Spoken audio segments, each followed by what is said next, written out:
Hello everyone, welcome back to my channel. आज मैंने सोचा नई लोकेशन के साथ नया टॉपिक। बहुत से दिनों से हम इरेगुलर पीरियड्स में फंसे हुए थे, बट आज का हमारा टॉपिक है वेरिकोज वेन्स। बहुत से लोगों को वेरिकोज वेन्स के बारे में नहीं पता होगा। सबसे पहले मैं ये बता दूं कि वेरिकोज वेन्स क्या होती हैं।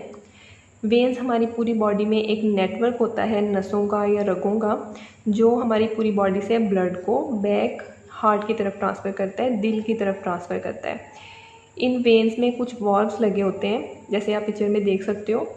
ये वॉल्व्स हेल्प करते हैं ब्लड को अपवर्ड डायरेक्शन में मूव करने में। लेकिन बाज़ औक़ात क्या होता है कि किसी भी वजह से ये वॉल्व डैमेज हो जाता है और ब्लड अपोजिट डायरेक्शन में मूव करना स्टार्ट कर देता है, that is into the downward direction, जिससे फर्दर वेन के ऊपर प्रेशर बढ़ जाता है और वेन्स फूल जाती हैं, उनमें स्वेलिंग हो जाती है। अक्सर औक़ात वहाँ पे ब्लड जमा हो जाता है, ब्लड के क्लॉट्स बन जाते हैं। इन्हें हम वेरिकोज वेन्स कहते हैं। वेरिकोज वेन्स आपकी बॉडी के किसी भी पार्ट में हो सकती हैं, लेकिन मोस्टली ये आपकी टांगों में या फिर आपके पाँव के हिस्से में देखी जाती हैं। आपको अपनी स्किन के ऊपर मोटी फूली हुई वेन्स फील होती हैं, आप उनको देख सकते हो। अब मूव करते हैं कि आपको कैसे पता चलेगा कि आपको वेरिकोज वेन्स का प्रॉब्लम है या नहीं है। इसके कुछ साइन और सिम्टम होते हैं। हर स्टेज के लिहाज से इसका अलग साइन और सिम्टम होता है, जिससे हम आइडिया लगा सकते हैं कि ये वेरिकोज वेन्स हैं या नहीं है। सबसे पहला तो साइन ये है कि जब आपको वेरिकोज वेन का प्रॉब्लम बनता है तो आप काफ़ी टाइम तक अगर खड़े रहते हो तो आपको अपनी टांगों में प्रेशर फील होना स्टार्ट हो जाता है। वो प्रेशर की वजह से आपको हैवीनेस फील होती है, टांगें थोड़ी सी अकड़ी और इरिटेशन आपको फील होती है। लेकिन जैसे ही आप लेटते हो तो उससे आप काफ़ी ज़्यादा रिलैक्स हो जाते हो, वो सब सिम्टम्स आपके अपेयर नहीं होते हैं। ये एक साइन है कि आपको वेरिकोज वेन का प्रॉब्लम हो सकता है। देन आपको आपकी टांगों में नॉर्मली हैवीनेस फील होगी, पेन फील होगा, स्वेलिंग हो जाएगी, सोजिश हो जाएगी उस एरिया में जहाँ पे वेरिकोज वेन का प्रॉब्लम होगा, या फिर इसके अलावा वहाँ पे इचिंग हो सकती है। काफ़ी लोगों को ये इशू भी इसके साथ आता है। कुछ तो ऐसे साइन और सिम्टम हैं और स्टेज होती है कि आप अपनी लाइफ में थोड़ी बहुत मॉडिफिकेशन करके उनको ट्रीट कर सकते हो। लेकिन अगर आप उनको ट्रीट नहीं करते हो और वो फर्दर आगे ख़राब होती चली जाती हैं तो सीवियर केसेस में आपकी पिगमेंटेशन स्टार्ट हो जाएगी उस एरिया में, मतलब कि उस एरिया का कलर चेंज होना स्टार्ट हो जाएगा, ब्लैक की तरफ मूव करेगा और फर्दर आपको अल्सर का प्रॉब्लम हो सकता है, क्योंकि सीवियर वीनस डिजीज़ हो सकती है आपको और आपकी वेन्स में ज़ख़म भी बन सकते हैं। अब मूव करते हैं कि इसके कॉजेज़ क्या हो सकते हैं। देखिए, मैं कॉजेज़ जब भी आपको बताती हूँ तो कॉजेज़ बताने का मकसद ये होता है कि अगर आप इसमें से कोई भी कॉज को ख़त्म कर दो तो इनडायरेक्टली आप उस डिज़ीज़ को ट्रीट कर रहे होते हो। मे बी किसी चीज़ को आप चेंज करके, कॉज को चेंज करके आप अपनी बीमारी को किसी हद तक ख़त्म कर सकते हो। मूव करते हैं इसके कॉजेज़ की तरफ। सबसे पहला इसका कॉज होता है long hour standing and sitting position. मतलब अगर आप कोई भी ऐसा काम कर रहे हो जिसमें आपको काफ़ी टाइम तक खड़ा रहना पड़ता है या फिर बैठे रहना पड़ता है, तो उसकी वजह से आपकी टांगों पे वेन्स में प्रेशर पड़ता है और वेरिकोज वेन के चांसेस बढ़ जाते हैं। कुछ लोग टांग पे टांग रख के नवाबों की तरह काफ़ी टाइम तक बैठे रहते हैं, तो ये भी एक कॉज बनता है वेरिकोज वेन्स का।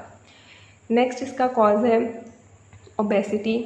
इसको ऑफ कोर्स आप कंट्रोल कर सकते हो। ओबेसिटी की वजह से आपकी ब्लड सर्कुलेशन उतने अच्छे से नहीं होती है और आपके वेन्स के वॉल्व का डैमेज होने के चांसेस भी बढ़ जाते हैं, जिसकी वजह से इनडायरेक्टली आपको वेरिकोज वेन के प्रॉब्लम को फेस करना पड़ सकता है।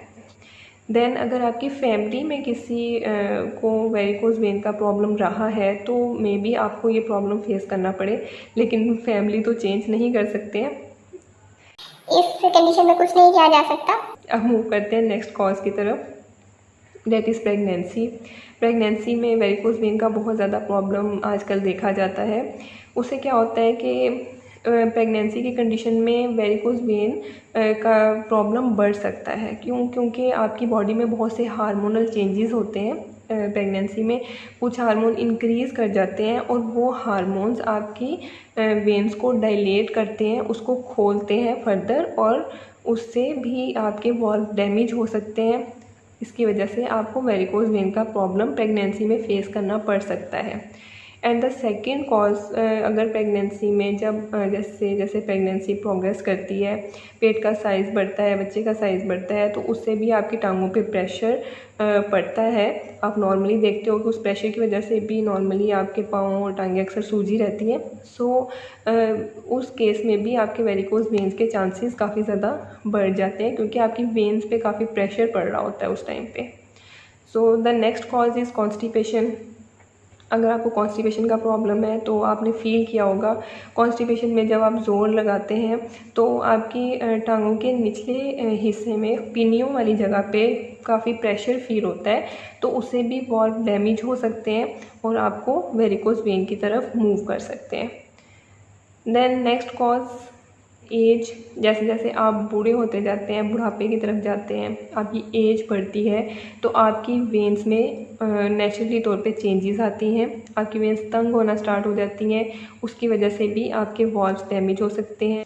सो इसके अलावा आजकल की लाइफस्टाइल में हील्स और टाइट जीन्स की भी एक कॉज बनती है वेरिकोज वेन्स करने में। सो ये कुछ कॉजेज़ हैं जो मैंने आपके साथ डिस्कस किए हैं। अब नेक्स्ट वीडियो में हम डिस्कस करेंगे कि इसका क्या ट्रीटमेंट हो सकता है, क्योंकि अगर मैं इस वीडियो में सब कुछ डिस्कस करती तो ये वीडियो काफ़ी ज़्यादा लंबी हो जाती और ऑफ कोर्स आप लोग इतनी लंबी वीडियो ना देखते, बोर हो जाते। सो मैंने सोचा कि इसको 2 पार्ट्स में डिवाइड करते हैं। सो नेक्स्ट पार्ट में हम डिस्कस करेंगे इसके ट्रीटमेंट के बारे में। सर्जिकल और नॉन सर्जिकल इसका ट्रीटमेंट अवेलेबल होता है। इसके अलावा आप कुछ देसी नुस्खे हैं, कुछ होम्योपैथिक के इलाज हैं, या कुछ मसाज वगैरह मैं आपको बताऊंगी, जिससे वेरिकोज वेन्स काफ़ी ज़्यादा हद तक बेहतर हो सकती हैं और वो इफ़ेक्टिव हैं और आजमाई हुई हैं। सो वीडियो अच्छी लगी है तो इसे लाइक करें, शेयर करें। Don't forget to watch my next video and don't forget to subscribe my channel. Next video तक के लिए अल्लाह हाफिज़।